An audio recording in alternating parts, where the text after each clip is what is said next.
Permettez-moi maintenant de m'adresser directement à nos frères de l'armée camerounaise. Oui, vous, commissaires et généraux, vous qui êtes dépositaires de la force du peuple, vous qui détenez les armes achetées avec l'argent de nos impôts, comment pouvez-vous rester silencieux face à cette tragédie? Comment pouvez-vous fermer les yeux devant tant d'injustices? Vous qui portez l'uniforme, ce symbole sacré de protection et de service, je vous pose cette question simple, une question qui mérite une réponse honnête. Êtes-vous au service du peuple camerounais ou êtes-vous devenus les gardiens d'une prison à ciel ouvert? Êtes-vous les protecteurs de la nation ou les gardes du corps d'un système corrompu? Quand votre peuple vous appelle au secours, quand il vous supplie, parfois même à genoux, de le libérer de cette oppression, pourquoi restez-vous sourds à ces cris? Pourquoi détournez-vous le regard? Une armée, une vraie armée, celle qu'on respecte, celle dont on est fier, protège son peuple. Elle ne le matraque pas quand il réclame justice. Elle ne tire pas sur lui quand il demande simplement à manger, à vivre dignement, à choisir librement ses dirigeants. Regardez autour de vous, regardez ce qui se passe sur notre continent, regardez vos frères d'armes au Burkina Faso, au Mali, au Niger. Ces armées ont choisi de se tenir du côté de leur peuple quand l'histoire les a appelées. Elles ont compris que leur serment n'était pas fait à un homme, pas fait à un président, mais à une nation, à un peuple, à un idéal. Elles ont compris que servir la patrie, ce n'est pas servir celui qui s'assoit au palais présidentiel. Quand vous participez à des coopérations militaires internationales, quand vous rencontrez vos homologues étrangers, comment pensez-vous qu'ils vous regardent? Comment vos homologues français, américains ou autres vous perçoivent-ils vraiment? Pensez-vous sincèrement qu'ils vous voient comme une armée républicaine, porteuse de valeurs, digne de respect? Non, mes frères.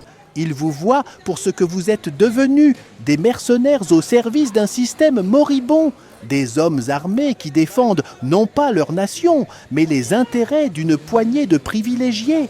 Aucune armée au monde, je dis bien aucune, ne peut respecter une force militaire qui se fait complice du kidnapping de son propre peuple. Aucune armée digne de ce nom ne vous respectera tant que vous continuerez à jouer ce rôle honteux. Et pour qui faites-vous cela? Pour quel idéal sacrifiez-vous votre honneur? Vous choisissez de rester fidèle à un homme de 92 ans qui piétine quotidiennement la dignité de millions de Camerounais. Un homme qui s'accroche au pouvoir comme un naufragé à son radeau, entraînant tout le pays dans sa dérive vers l'abîme. Un homme qui ne sait même plus dans quel pays il se trouve parfois. Paul Biya avait l'opportunité de rentrer dans l'histoire par la grande porte. Il aurait pu partir en héros, respecté, admiré. Il a choisi la poubelle de l'histoire et il est en train de vous y entraîner avec lui. Chaque jour que vous restez complice de ce système, vous ternissez davantage l'honneur de l'uniforme que vous portez. Vous salissez l'image de l'armée camerounaise. Vous trahissez la confiance de vos propres familles.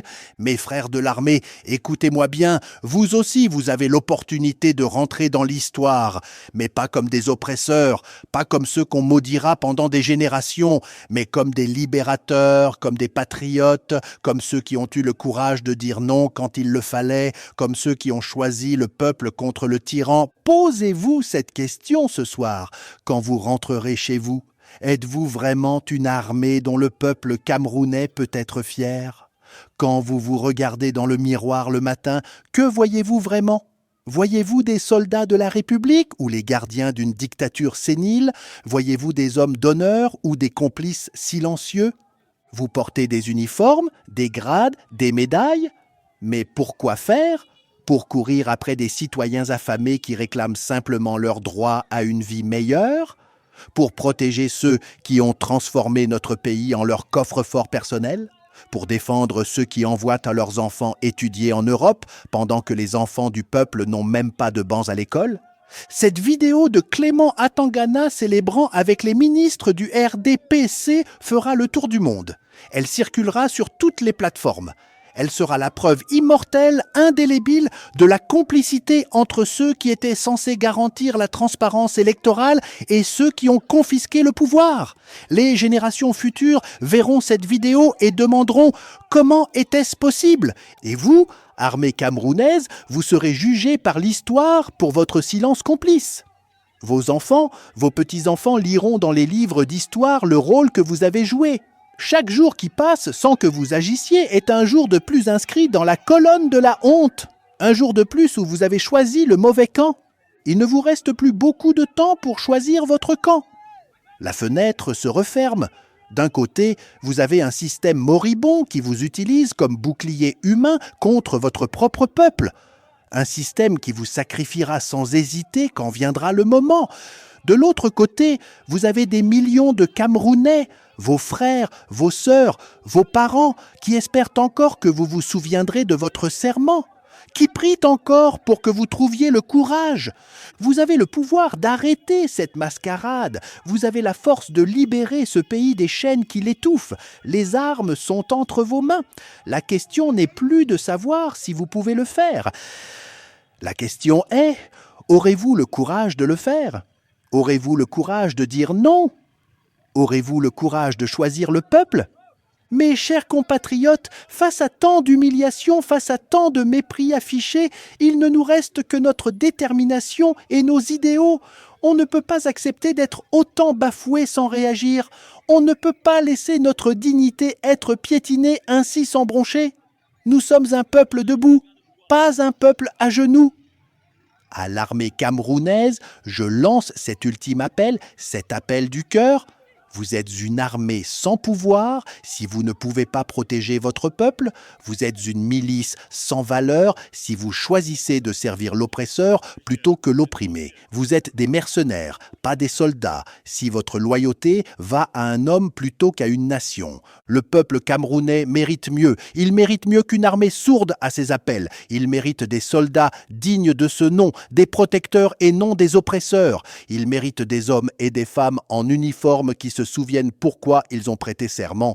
Il mérite une armée qui le défend contre tous les dangers, y compris ceux qui viennent de l'intérieur. Aujourd'hui, en ce moment même, pendant que Clément Atangana et ses complices célèbrent leur forfaiture dans leurs bureaux climatisés, le peuple pleure. Des mères pleurent parce qu'elles ne peuvent pas nourrir leurs enfants. Des jeunes pleurent parce qu'ils n'ont aucun avenir dans leur propre pays. Des pères pleurent parce qu'ils ne peuvent plus subvenir aux besoins de leur famille. Mais demain, l'histoire jugera. Elle jugera sans pitié. Elle jugera ceux qui ont haï la confiance du peuple. Elle jugera ceux qui ont collaboré avec le système. Elle jugera ceux qui sont restés silencieux face à l'injustice. Et ce jugement sera sans appel. Armée camerounaise, il est encore temps. Il est encore temps de choisir le bon côté de l'histoire. Le peuple vous tend la main. Il ne vous demande pas grand-chose. Il vous demande simplement de vous souvenir que vous êtes Camerounais avant d'être soldats, que vous êtes des citoyens avant d'être des militaires. Saisirez-vous cette opportunité de rédemption ou resterez-vous à jamais dans les mémoires comme les gardiens d'une prison nationale ? Le choix vous appartient, c'est votre décision. Personne ne peut la prendre à votre place. Mais sachez que le peuple, lui, a déjà choisi. Il a choisi la liberté contre l'oppression. Il a choisi la dignité contre l'humiliation. Il a choisi l'espoir contre le désespoir. Et tôt ou tard, la volonté du peuple triomphera. C'est inévitable, c'est écrit. C'est une question de temps. Le temps joue pour nous, pas pour eux. C'est une question d'honneur. Votre honneur est en jeu. C'est une question de dignité nationale. La dignité de tout un peuple attend votre décision. L'histoire vous regarde. Le monde vous regarde. Vos enfants vous regardent. Que choisirez-vous ?